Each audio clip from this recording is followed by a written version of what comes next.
Hi everyone, CB here with a new video today. This is sort of a follow-up to my How Lucy Loud's Halloween story came to be. This time it's talking about my recent Loud House story that was narrated by the Queen of Lions, being It's Not the Same Anymore.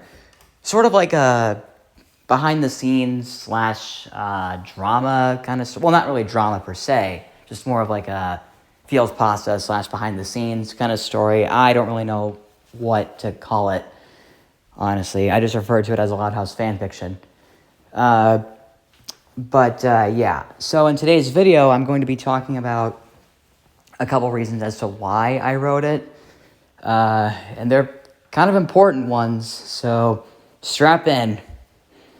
So, as I stated in a thank you comment for the video, by the way, the link to that will be in the description of this one. I mentioned that one inspiration for this story was actually from another Loud House fanfiction called it's called Fame and Misery by that engineer. And the other inspiration was what happened to the Angry Beavers finale. You know, the episode that Nickelodeon refused to air. And that's kind of one of the reasons why I put in Lincoln saying, you know, if we get moved over to Nicktoons Network, our show is going to get canceled. Because I've been hearing some people say that the Loud House, the newer episodes, are getting moved over to Nicktoons.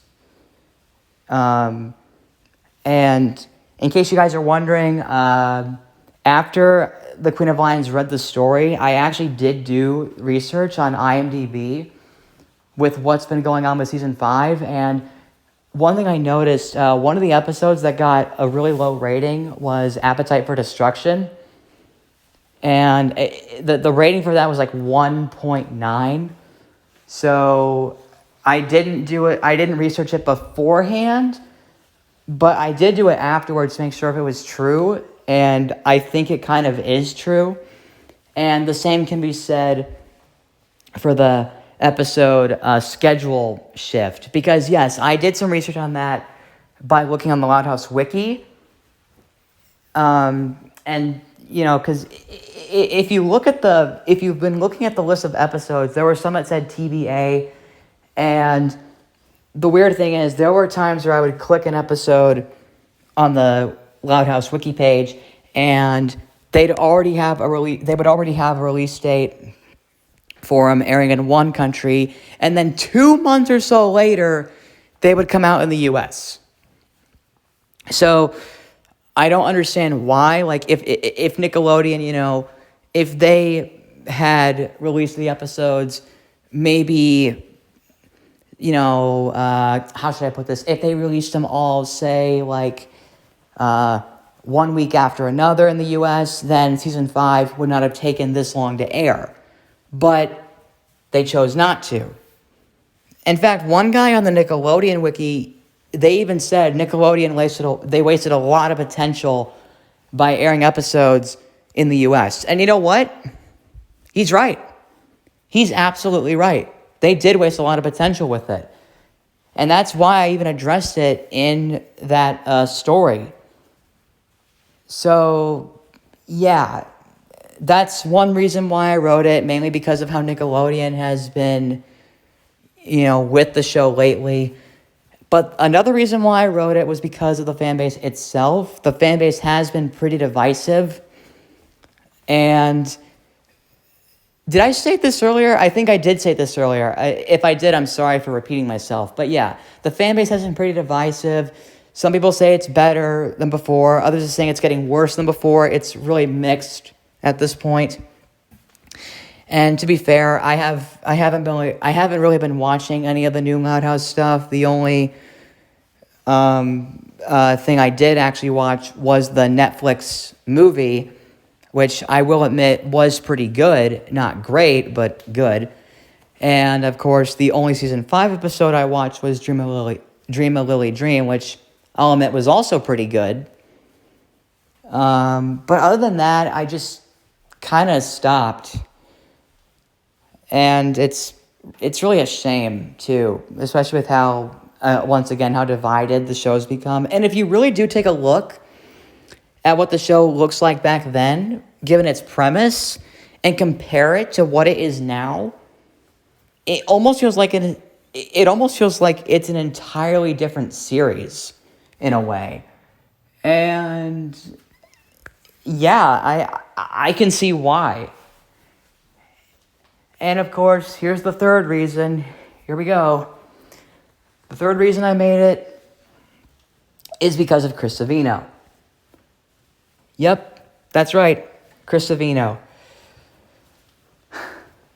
I'm going to get a lot of hate for saying this, but as I mentioned in my hashtag Change Nickelodeon video a while back, I did say that as bad as what Chris Savino did when he got fired from the show, he really should get a second chance. And I'm not the only one who's saying that. A lot of other people have been saying the same thing. A lot of other people have also been saying, I wish Chris Savino came back. And, well, it's not going to happen. To be honest, I think he kind of just moved on from it. Maybe he didn't really care about the show anymore, which I don't really blame him. But still, like, Season 3 was the last season that he did, well, that he kind of worked on before he got fired, so I'm sure he would have left anyway. But what Nickelodeon could have done is they could have just ended it after 3 seasons, which honestly isn't a bad idea. I mean, look at what happened to the Casa Grandes. I mean, that show's getting canceled after 3 seasons. And the scary thing is, after the story was completed, the announcement for the Casa Grandes getting canceled happened. And while some people are happy the show's getting canceled, mainly because they do say it's just the same as the original show, others are kind of upset or, sad to see it go, because the Casa Grandes, like the Loud House, does have a dedicated fan base. Now, to be fair, I never watched the actual spinoff itself. The only episode I did see was actually one of the With the Casa Grandes episodes from that story arc that started season 4 of The Loud House. And I thought it was okay. And I will admit, having a spinoff with Ronnie Yen is not a bad idea.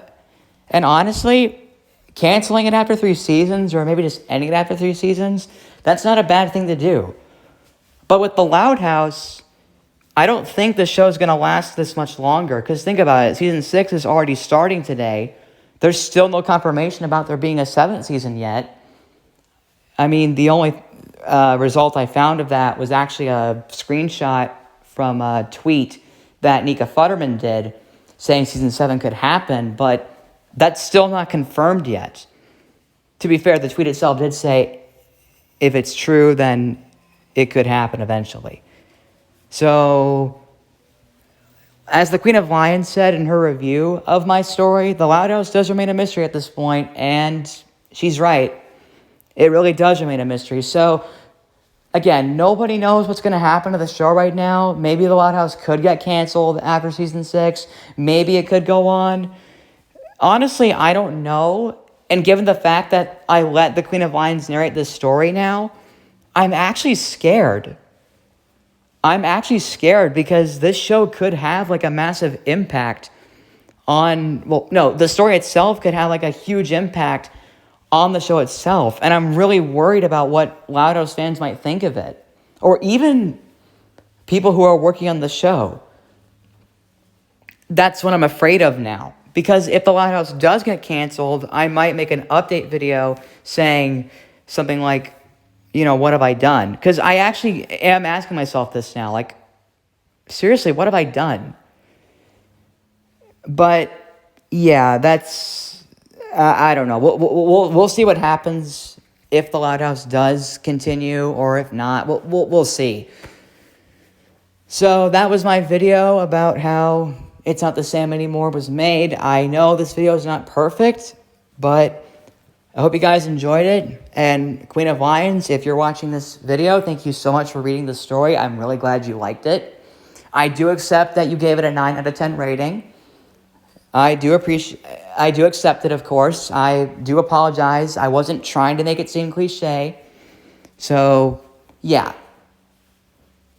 And as stated earlier, the link to the narrated version of this story will be in the description of this video, so go check it out if you want.